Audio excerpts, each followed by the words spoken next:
Alfred Mutua has landed in trouble yet again after he told jobless youth to go to work in a Dubai construction site. In other words, this guy has literally disrespected the youth because, I mean, unaambia aje watu waende wapige mjengo Dubai surely. And you know, most of these people ni wale wamesoma, wako na degrees, wako na diplomas. Anyway, let nobody say that I'm making up things. Here is the statement from Dr. Alfred Mutua, and I will read it for you. Wanted. 10,000 Kenyans for Dubai's construction industry. Recruitment this week. The construction sector in Dubai, United Arab Emirates, is seeking 10,000 plus skilled and unskilled Kenyans to join its workforce. Available jobs include steel fixers, masons, scaffolders, carpenters, waterproofing technicians, general workers. Essentially, this one is hii ni kazi ya mjengo tu, hakuna story ingine hapa. And then recruitment venues and dates. Kabete National Polytechnic, the dates are given December 18th, 2024. I do not want to read the dates so that we avoid wasting time. And then the second recruitment venue is the Nyeri National Polytechnic on Friday, Saturday, the time is given there. And then thirdly, Kenya Coast National Polytechnic on Monday, Tuesday. The time is also given, time, date, and everything is given over there. And then the process and travel arrangements, successful candidates will receive on the spot offer letters. After a 3-day medical and processing period, successful applicants will be issued with visas. Travel arrangements will be completed within days after visa issuance. Fees. To make this opportunity accessible, I have negotiated reduced and affordable costs. Successful candidates will cater for their tickets, medical, and minor processing fees. Then what to bring? Certificates and any relevant documentation, appropriate clothing for practical assessments. No passport, no problem. Expedited passport issuance will be facilitated for successful candidates. And then package, salaries range from 33,000 to 60,000, which Mutua says is tax-free. And then there will be free accommodation, transport, food, and medical care. Now, this is a life-changing opportunity. Mutua says, come and try your luck. Mbele iko sawa. Somebody has come up with a very good advice for Dr. Alfred Mutua. This gentleman says that Mutua should surrender his government job and pick up the so-called lucrative Dubai construction jobs that he is advertising. Here's what he says, and I quote. This is from Zach Kuria. He's having a very interesting logic. Nipe hiyo kazi yako, alafu wewe uende Dubai. And I completely agree with him. I think this makes a lot of sense because Dr. Mutua needs to have a taste of his own medicine. If you are a general, you need to have an experience of what your soldiers are going through. This is the same Alfred Mutua who, when he was Machakos governor, had pretended that he would build the city of Machakos to look like Dubai, but we all know how things ended. If we trust this guy, then it will be at our own peril. Majority of the people are of the opinion that we don't really have to send jobless youths to Dubai. Ndio waende wakapigishwe mjengo huko. It's completely uncalled for. This guy called Ruto Must Go says that mjengo ya Dubai sio kama ya Kenya. Na mtalia huko. Looks like Kenyans are going to replace Pakistanis and Bangladeshi in the Dubai construction industry. Kenyans are going to be the newest, cheapest labor in that town. Nyabasa Danvers says that 2050 Kenyans will be lamenting how they built Dubai, yet it's our leaders who sold them.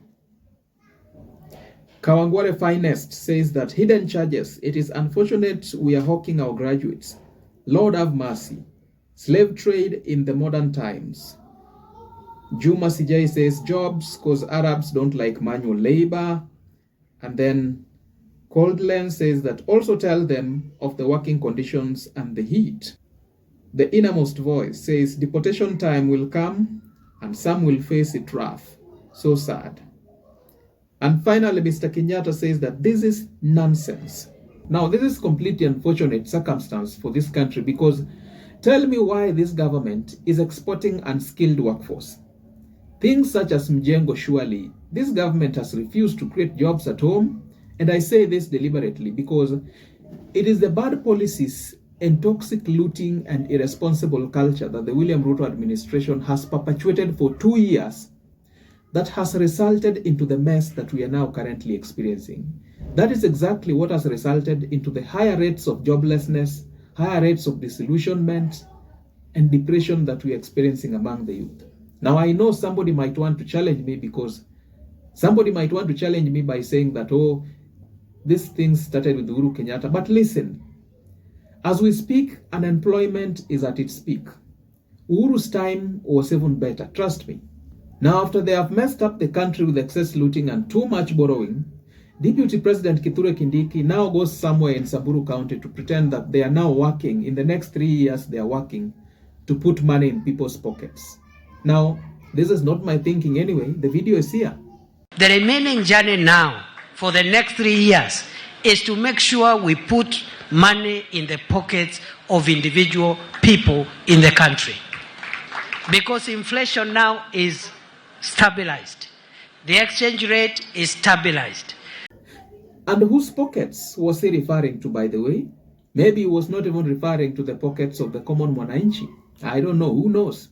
Maybe the money is already going into certain pockets. It's only that it's not our pockets. And clearly, this message may not even have been meant for Kenyans. Probably it is for the lucky few pockets, which are already full, and yet they are still waiting for more.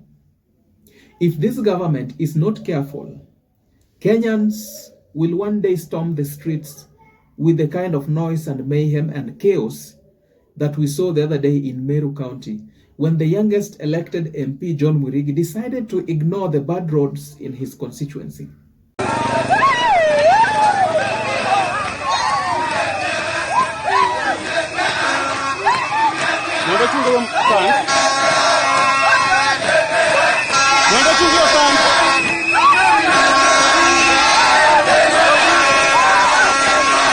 Hapa njiani kuna simo refu sana, hakuna mtoto anayesapitia hapo, ama mama mzee.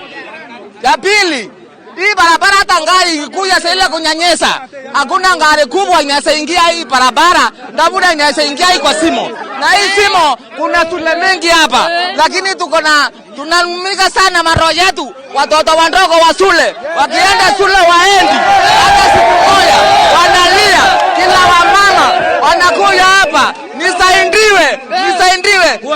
At the end of the day, guys, this is just but my opinion. Do let me know your thoughts and opinions in the comment section below. Don't forget to like, subscribe, and hit the notification bell for more informative content such as this. If you're watching for the first time, please remember to check out my channel, and I guarantee you will get a ton of recent content on political, policy, and governance issues in our country.